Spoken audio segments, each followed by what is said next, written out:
Olá pessoal, tudo bem? Então, continuando com a nossa série Leituras Musicais, hoje eu gostaria de falar para vocês desse livro aqui, da música, seus usos e recursos. A autora é a professora doutora Maria de Lourdes Skeff. Ela é musicista, livre-docente em piano pela Universidade Federal do Rio de Janeiro, é professora titular da Universidade Estadual Paulista.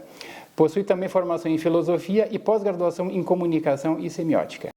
Mas antes eu vou pedir que você deixe o seu like, você se inscreva no canal e é muito importante também que você compartilhe esse vídeo com outros amantes da música, tá bom? A autora inicia o seu livro com uma frase que eu achei muito interessante, que é o seguinte, abre aspas, para a leitura deste livro não são necessários conhecimentos altamente especializados, tá? Isso está na página 13. Ou seja, às vezes por se tratar de assuntos relacionados à música, se imagina que para compreendê-la bem, são necessários uma rede de conhecimentos que estão longe do alcance das pessoas de modo geral. Esse tipo de pré-conceito, ou seja, que são ideias que estão antes do conhecimento dos fatos, né? Às vezes criam barreiras que nos impedem de vivenciar a música de uma forma plena. Experienciar a música não é uma vivência de caráter meramente intelectual. Eu não necessito de um referencial teórico a fim de fazer análise de obras X ou Y.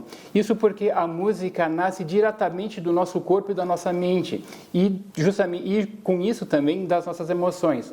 Ou seja, a experiência estética que a música proporciona fala diretamente, tá? Fala diretamente a nós sem o intermédio de ser um intermédio intelectual, pois ela é uma linguagem que está para além das palavras.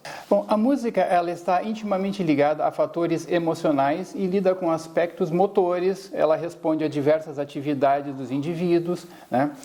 A música, então, como vibração sonora, ela pulsa no tempo e se relaciona a estados fisiológicos que ela mesma proporciona.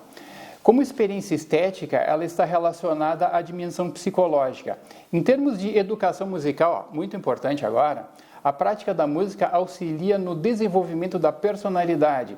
Essa prática também auxilia no processo educacional, uma vez que esse modo de organização do pensamento e estruturação do saber são resultados da atividade do sujeito, sendo que a música contribui significativamente no sentido de ela ser uma atividade que lida não apenas com afetos, mas também com cognições. Esse livro, então, ele é dividido em 7 capítulos em que são analisados temas como música, psicologia, emoções, música e educação e outros também. A música é um modo particular de organizar as experiências e está relacionada com vários aspectos do desenvolvimento humano, no caso físico, mental, social e espiritual. Exemplos, né?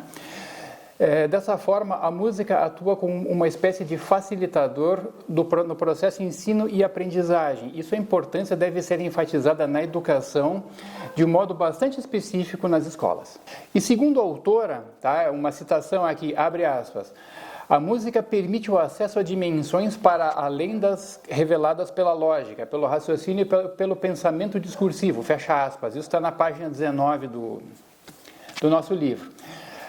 A arte, de modo geral, e a música em particular, elas são captadas via intuição, ou seja, de forma direta, sem a mediação de um conhecimento abstrato previamente adquirido. O entendimento da experiência estética, ele é sempre posterior, pois somente aí o ouvinte consegue ter clareza do que experienciou, bem como também ele tem condições de colocar em palavras algumas das emoções que sentiu. Mas a experiência musical em sua forma mais pura, ou seja, o que o espectador sentiu naquele momento, ainda continua sendo intraduzível. Bom, então eu só queria destacar aqui um trecho do livro nessa parte que nós estamos falando. Então, na página número 24, abre aspas para a autora. Aliás, à luz da ciência contemporânea, a música é considerada como uma força capaz de exercer ação psicofisiológica, favorecendo desse modo o indivíduo, mesmo o doente mental, desde que este último, a degradação psíquica não esteja em um nível muito acentuado. Sobre esse ponto, inclusive, eu até gostaria de convidar vocês a assistir o nosso vídeo anterior sobre o livro Alucinações Musicais, do Oliver Sacks, que ele trabalha muito com essa questão a relação entre música e cérebro, tá?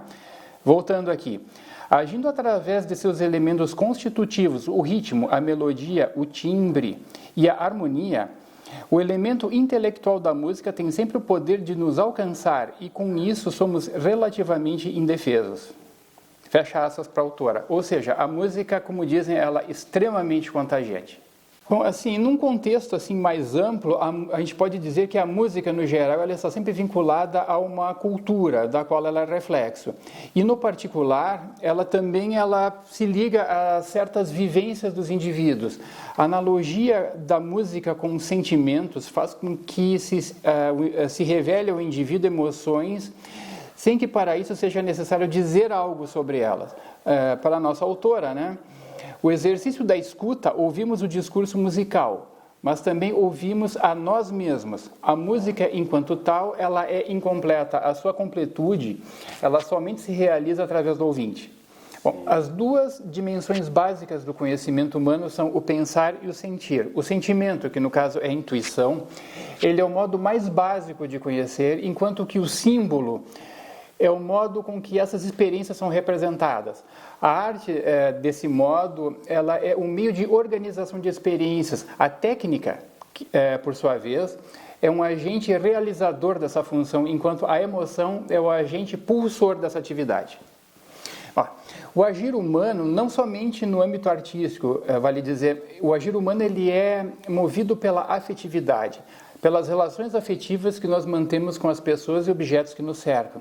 Mais ainda, a construção estética é a própria afetividade colocada em ato a partir de um campo de regras que lhe dão forma e sentido. Quando falamos de emoção musical, uma vez que todo o corpo responde a um estímulo que a música provoca, nós estamos diante da necessidade de uma abordagem interdisciplinar, ou seja, diferentes áreas do conhecimento, como psicologia, filosofia, genética, cognição, por exemplo, elas possuem como um fio condutor a experiência estética e cada área, então, a descreve segundo o seu arcabouço teórico próprio. A emoção musical ela pode ser analisada sob três perspectivas, a individual, a coletiva e aqui eu acho muito interessante, a objetal. A individual é a experiência direta daquele que vivencia, no caso, a obra artística, no caso, é o que o indivíduo sente mais intensamente. A coletiva tem origem numa espécie de contágio psíquico com o outro, como no caso por exemplo, um canto coral, uma prática coletiva de instrumentos musicais, na música de massa, um show de rock, um festival de música e etc. E nós temos também essa objetal, que é as emoções que os objetos eles proporcionam a nós. É quando nós olhamos para fora da janela, nós temos um dia que não nos agrada, isso nos provoca sentimentos. Quando eu observo um quadro, quando eu ouço uma música e dessa relação surge algum sentimento próprio dela, tristeza, uma angústia, uma felicidade, enfim. Outro ponto que nós podemos destacar aqui no livro, tá, é a parte que a autora fala no poder da música. Aqui ela destaca a influência que ela exerce no ser humano, tanto como um fenômeno físico, quanto como um fenômeno psicológico. Tudo que existe no universo da música impressiona o indivíduo, desde a vida intrauterina. O estímulo sonoro sempre impressiona e também ele ludibria certos mecanismos de defesa do indivíduo, fazendo com que o indivíduo se aproxime de si mesmo, o que pode ser traduzido por meio de respostas biológicas e fisiológicas, além de reações sensoriais, motoras e psicológicas. O feto reage às vibrações, ele é sensível a uma infinita gama de informações, tais como a respiração, a pulsação cardíaca da mãe, as suas emoções e também ele é sensível aos fenômenos externos mais variados, né? Nessa parte, a autora traz alguns exemplos de como a música influencia e promove os estímulos do feto e também da própria mãe. E uma parte importante aqui que eu quero destacar para vocês, a emoção musical ela tem a sua origem em uma excitação fisiológica e psicológica que afeta o sistema nervoso autônomo. A vivência musical proporciona um grande espectro de experiências sensoriais, emocionais, estéticas e também sociais, que proporcionam o surgimento de alguns estímulos. Bom, então eu queria destacar aqui no livro uma parte que ela fala sobre os efeitos psicológicos da música. Então, página 81, aqui ela nos coloca: de mais a mais, propiciando a emergência do material inconsciente, o que é aproveitado no trabalho de musicoterapeutas e psicólogos em benefício dos pacientes, um dos objetivos psicológicos da música é facultar ao indivíduo uma saída emocional mediante a experiência estética musical, que integra a totalidade do sujeito envolvendo corpo, mente e emoções. Tá? Estimulando movimentos psíquicos, a escuta pode evocar experiências pretéritas e se ligar a estados em que o espaço e o tempo tomam outras dimensões. Por esse motivo, a musicoterapeuta Frances Hannett, tá? Ela costumava lembrar que, em termos psicológicos, a melodia é a expressão pré-consciente empregada para a transmissão de emoções e sentimentos que não conseguimos expressar direta e verbalmente. E Freud, discorrendo sobre o assunto, afirmava que a melodia, que de pronto invade a cabeça do indivíduo, é condicionada por um processo de pensamento ao qual pertence e que, por alguma razão, ocupa sua mente sem que o sujeito se dê conta. Tá? Isso aqui só para a gente ver, mais ou menos, o alcance que tem a música e o quantos vários estudiosos, como Freud, por exemplo, se dedicaram a tentar conhecer os seus efeitos na mente e no corpo do indivíduo. Bom, então tem mais um trecho do livro que eu queria destacar para vocês, que a autora coloca assim, o título é A Música dá o Recado, tá? Está na página 175. Bom, pessoal, então, muito obrigado por vocês terem ficado até aqui com a gente, tá? E eu gostaria de reforçar a importância desse livro e fazer um convite para você, tá? Que gosta de ler, que se interessa por assuntos relacionados à música. Esse livro aqui é de fundamental importância para quem se interessa por, principalmente, educação musical, para a gente tentar entender qual é o papel da música num processo de ensino-aprendizagem, tá? Eu fiz uma pesquisa na internet, uma pesquisa rápida, e assim, ó, é um livro que ele está disponível no mercado, tanto novo quanto usado. Aí vai do que a pessoa busca. Tá? Essa aqui é a segunda edição, se eu não me engano. Vamos ver aqui. Exatamente, segunda edição revista e ampliada. Existe uma primeira edição também, tá? Mas eu acho que o básico você encontra aqui. Então, pessoal, muito obrigado.